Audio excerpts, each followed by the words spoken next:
Let's talk some more about Circuit Judge Samuel Junkin, the same judge we've been exposing. On one hand, he let a convicted child predator, Timothy Vess Benton, walk out of prison 12 years early. On the other, he refused to show mercy to a Iraq war veteran, Purple Heart recipient, a man living with PTSD and brain trauma from combat, Sean Worsley.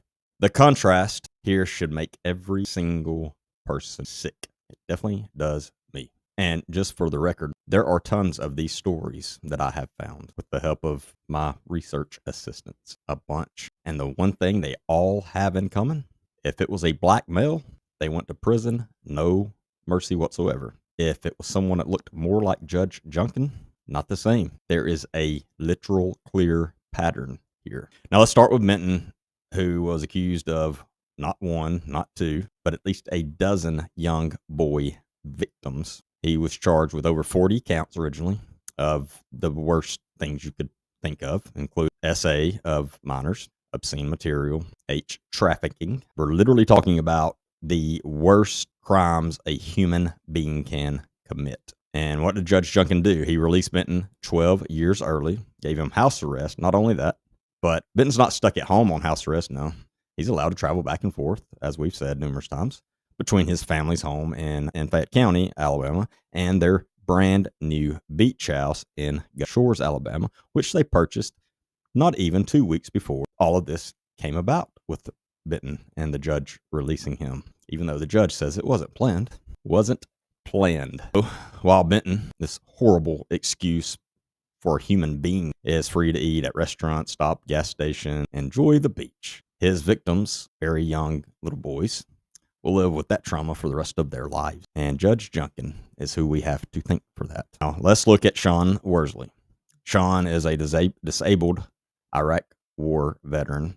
He cleared roadside bombs in Iraq. He earned a Purple Heart. He came home with 100% disability rating from the VA with PTSD and TBIs, traumatic brain injuries, that he'll carry for the rest of his life. His so-called crime, simple possession of that green leafy substance that was actually prescribed legally to Worsley in Arizona, where he lived. But when he passed through Alabama, Judge Junkin decided to treat him like a hardened criminal. Now, I'm not advocating for it.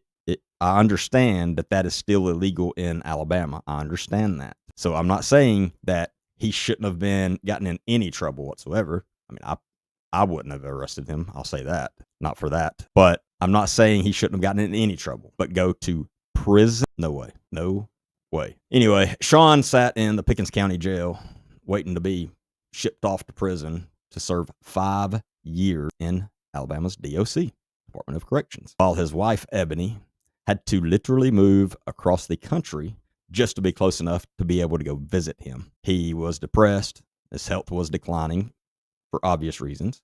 His PTSD was only getting worse because he's in jail by himself for this very serious crime of simple possession that he obtained legally. Keep that in mind. Now, here's the other kicker. While all this is going on, trauma specialists, veterans groups, and even companies offering him a job and housing. So let me say that again. Trauma specialists, veterans groups, even companies offering him a job and housing all begged Judge Junkin to release him into community supervision, which is exactly what he has released Benton into. So it's okay for him to release Benton into that and to travel back and forth to his family's beach house. Not a job, but not Worsley. Even though all these people came forward and literally begged Judge Junkin to let him out so he could go to work. They offered free therapy, free housing, and work. Judge Junkin still said no. He deserves to go to prison. I think most would call that a double standard, wouldn't you? So let's make all this plain. Judge Junkin released a white convicted child predator with more than a dozen, or at least a dozen, young boy victims. He let him out of prison 12 years early and gave him the freedom to go back and forth to the beach. So he released him to let him have a permanent beach vacation. But when it comes to a black Purple Heart veteran, combat veteran, war hero who literally fought for this country. Let me tell you what Timothy Vess Benton has done for this country. Not one freaking thing. He was a worthless human being, even if he wouldn't have committed these crimes. He never contributed anything to society. He was worthless. Why? Because he's too worried about doing these horrible things to little boys. That's the only thing he has done to society. Sean Worsley literally fought for this country, like myself and hundreds of thousands in all that have fought for this country. Tons. Anyway, when it comes to the Black Purple Heart combat veteran, war hero, who has never in his life harmed a child, nor anyone else. He's never been accused or arrested for any violent crime at all. I verified that myself. I have his entire criminal record. Judge Junkin did not care about any of that. He said, no, he's going to prison. So ask yourself, how is it that a convicted predator who has done committed some of the worst crimes you could ever commit, get grace and a permanent beach vacation, but a combat veteran, no, he has to go to prison. A man who preyed on children. The one of the main parts of society that we should always and should do everything we can to protect. Benton preyed on those victims. Benton didn't prey on a adult.